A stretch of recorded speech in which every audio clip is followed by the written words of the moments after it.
Ready ஆயிடுச்சு. இது mutton குழம்பு. ஹாய் ஃப்ரெண்ட்ஸ், இன்றைக்கி வருஷப்பருப்பு புத்தாண்டு வாழ்த்துக்கள். எல்லாருக்கும் இந்த வருஷம் நல்லபடியாக அமைக்கும்.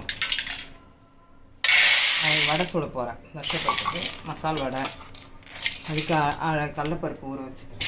இதெல்லாம் நான் செய்ய போகிறேன்னு பார்த்தீங்கன்னா, மாவு அரைச்சி வச்சுருக்கேன். இட்லி, தோசை, மசால் வடை, மட்டன்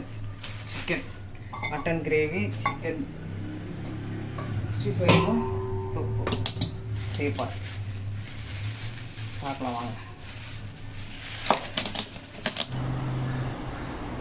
65க்கு கறியெல்லாம் எடுத்து வச்சு கட் பண்ணி வச்சுட்டேன்.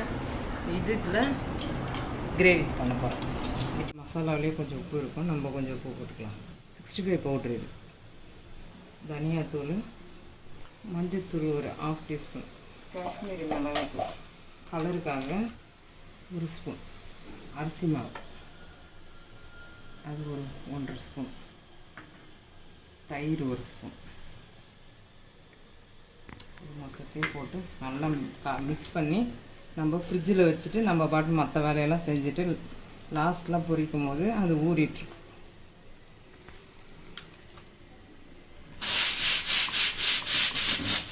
மட்டன் வெந்துட்டுருக்கு. சிக்கன் ரெடி ஆயிடுச்சு. இது ஏற்கனவே வீடியோவில் போட்டிருக்கிறேன். இது மட்டன் குழம்பு, இதுவும் வீடியோவில் இருக்குது. அது 65க்கு இஞ்சி பூண்டு நான் போடல இல்லையா, கொஞ்சம் 1 ஸ்பூன் போட்டு கலந்து வச்சுக்கிறேன். கொஞ்சம் போட்டு கலந்து வச்சுக்கிறேன். ரெண்டுமே ஆஃப் பண்ண போகிறேன்.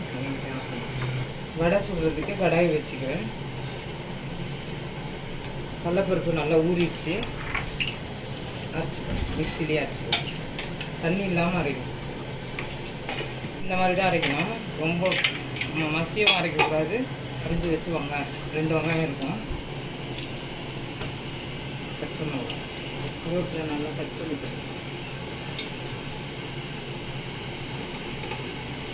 பூண்டு தட்டி வச்சுருக்கேன். இனிமேல் தோலோடு தான் தட்டிக்கணும். சோம்பு 1 ஸ்பூன், சால்ட்டு,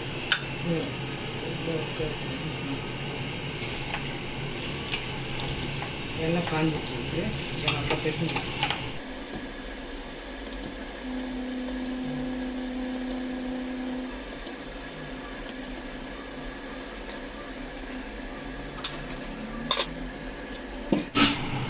இப்போ எண்ணெய் காயறதுக்குள்ள உருண்டை பிடிச்சி வச்சுக்கலாம். நம்ம ரெடியாக தட்டி போட்டுக்கலாம். இந்த மாதிரி உருண்டை தேவையான உருண்டை பிடிச்சி வச்சுக்கலாம். கூடாதுன்னு இப்படி உருண்டையை எடுத்து நம்ம இப்படி ஒரே ப்ரெஸ் பண்ணி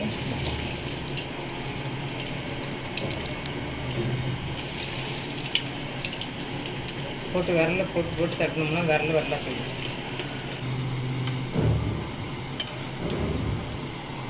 இந்த நின்றுக்கிட்டே வடை சுடுற கேப்பில் நம்ம தோசையை சுற்றலாம். நான் தோசைக்கு என்ன பண்ணுறேன்னா, இட்லி மாவு மேலே இருக்கிற மாவு அப்படியே ஊற்றிட்டு அடியில் கொஞ்சம் இருக்கிற மாவில் கொஞ்சமாக தண்ணி ஊற்றி கரைச்சிக்கிட்டோம்னா தோசை நல்லா வரும்.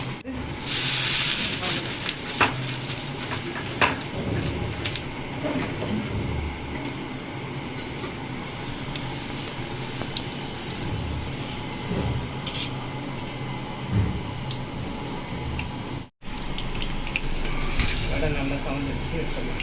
இந்த மாதிரி இந்த கலர் வரும்போது எடுக்கும்போது நல்லா இருக்கும். ஒருவலாம்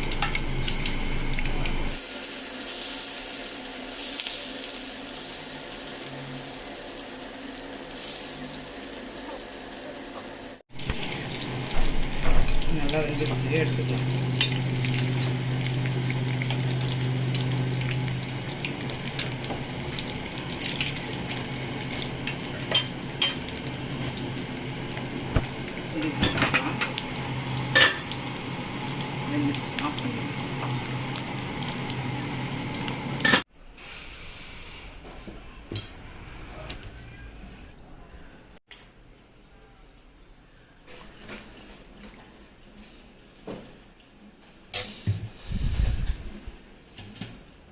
இதுதான் எங்கள் வருஷப்பருப்பு சாப்பாடு.